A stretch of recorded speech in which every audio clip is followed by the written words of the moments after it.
उत्तराखंड के पूर्व मुख्यमंत्री हरीश रावत ने अपने बयान में कहा कि कुंभ को देखकर उन्हें बड़ा ही अफसोस और दुख हो रहा है।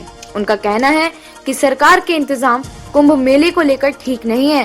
सरकार महाकुंभ में मकर संक्रांति जैसे पर्वों को घटाकर हिंदू आस्थाओं को दरकिनार कर रही है, जबकि पावन नगरी हरिद्वार में भारत ही नहीं अपितु विश्व भर से श्रद्धालु आते हैं।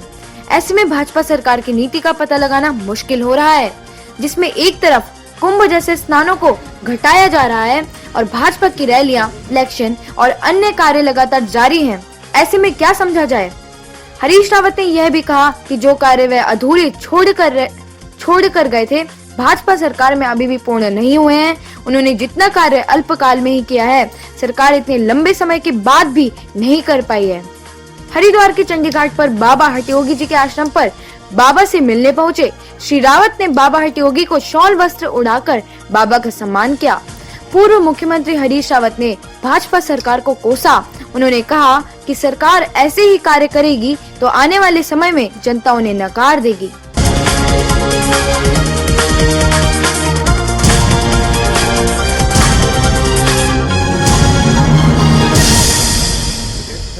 बात को लेकर कि एक अवसर जो हमको हमारी संस्कृति ने, अध्यात्म ने और गंगा माँ ने दिया, देवी देवताओं ने दिया, कुंभ का, उसके आयोजन को जो उपेक्षापूर्ण तरीके से केंद्र और राज्य सरकार ने लिया है, वो बहुत तकलीफ देने वाला है। ऐसा लगा है प्रारंभ से जैसे कोरोना की आड़ में दोनों सरकारें बचना चाहती हैं। हरिद्वार में कुंभ से खाली एक रस्म अदायगी करना चाहते हैं, जिसमें पहले कहा गया कि केवल अखाड़े स्नान करेंगे।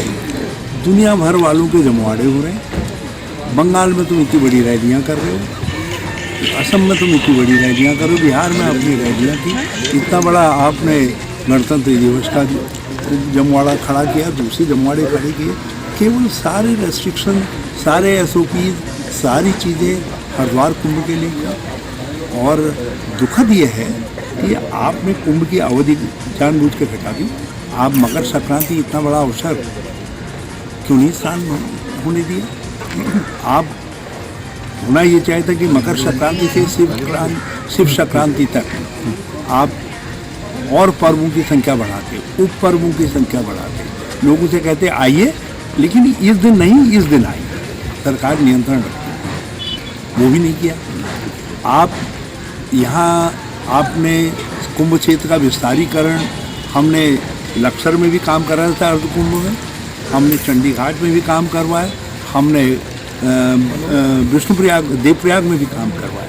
आपने इस पूरे क्षेत्र के में कोई काम नहीं करवाया। अर्ध कुंभ के काम देखे जा सकते हैं, कुंभ के काम उसकी तुलना में कोई मुझे बता दे खड़े होकर के।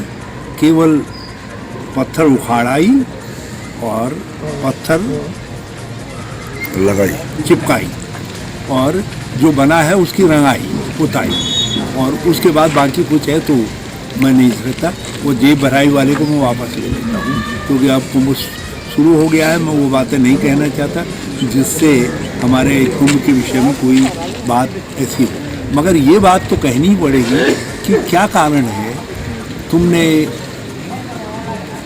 यहाँ से चंडी घाट, इस स्थान से जहाँ पर मैं बैठा हुआ हूँ, यहाँ से लेकर के नजीमाबाद वाली सड़क जिसका काम हम शुरू करवा के गए थे, काम ठप क्यों पड़ा हुआ है? हमने नेशनल हाईवे के तौर पर स्वीकृत करवाया कनखल लक्सर पुरकाजीपुर। आपने उसमें काम क्यों नहीं किया? क्यों नहीं? आपने लक्सर से रुड़की और रुड़की से आगे झबरेड़ा होकर के जो देवबंद को मिलाने वाली सड़क है, उस सड़क में काम क्यों नहीं कर रहे हैं? आपने यहाँ पर कलियर से लेकर के भगवानपुर और भगवानपुर से उत्तर प्रदेश से मिलाने वाले उसमें काम क्यों नहीं कर रहे हैं? आपने अनेकी से लेकर के बिहारीगढ़ वाली सड़क में काम क्यों नहीं कर रहे हैं? आप जैसा हम छोड़ गए थे उसी हालत में सारी सड़कों को, इससे साफ जाहिर होता है कि तुम कुंभ करना नहीं चाहते थे। कोई भी मुख्यमंत्री होगा, जब यदि कुंभ करेगा, बड़ा आयोजन करेगा यहाँ, तो तो सबसे पहले एग्जिट मार्गों को और आने वाले मार्गों को सुधारीकरण करने का काम करेगा। इन्हें किसी मार्ग का सुधारीकरण नहीं किया और मुझे तकलीफ है कि हरिद्वार ने भी इस बात को किया। और ये तीनों बात मैं जो कह रहा हूँ कि यदि विस्तारीकरण कर दिया गया होता, एक पुल यहाँ पर श्यामपुर के पास में गंगा के ऊपर बना दिया गया होता, तो जो चंडी घाट बना करके गए ये मेरे समय में स्वीकृत हुआ है। वेबको उसको ठेका देने का निर्णय हमारे समय में हुआ। मैं उमा भारती जी को धन्यवाद देना चाहूँगा कि उन्होंने उस काम को आगे बढ़ाया, और लेकिन वो काम उमा जी के जाने के बाद वहीं पर रुक गया, आगे नहीं बढ़ा। यदि वो पुल बन जाता तो ये घाट का विस्तारीकरण हो जाता, ना स्नान का एरिया बढ़ जाता अपने आप के अंदर जो है।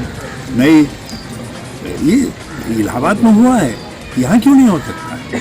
फिर इसी तरीके से इनसे यदि इन्होंने थोड़ा सा ऐसी कोशिशें की होती कि हम नए एरियाज़ को डेवलप करें, तो उसके लिए केंद्र सरकार पैसा देती। उसके लिए इन्होंने पैसा ही नहीं मांगा। आप देवप्रयाग को क्यों छोड़ दे रहे हैं? हमने कुंभ क्षेत्र में सम्मिलित किया, एक पैसा नहीं लगा रहे हो तुम वहाँ। ये जो रवैया है, इस रवैये से दुखी होकर के आज मैंने गंगा माँ को समर्पित कर दिया, क्योंकि अब कुंभ प्रारंभ हो चुका है। मैं इन सब बातों को उठा करके ये किसी को कहने का मौका नहीं देना चाहता कि साहब हम कुछ करना चाहते हैं। हरीश रावत अड़ंगा डाल रहा, पता नहीं वो कैसा अड़ंगा है, तो जो मैं डाल रहा हूँ, सत्ता तुम्हारे पास, काम कर तुम नहीं कर रहे हो, मगर फिर भी जो है मैंने सोचा उनको करो। और हमारे संत महात्मागण ये संरक्षक हैं कुंभ के, जो है मैं इनके पास प्रणाम करके, यदि ये कुंभ के दर्द को समझ रहे हैं तो ये खुद ही बोलेंगे, खुद ही अपनी बात कहेंगे। हरिद्वार से परिपाटी न्यूज की टीम के साथ जतिन शर्मा की रिपोर्ट।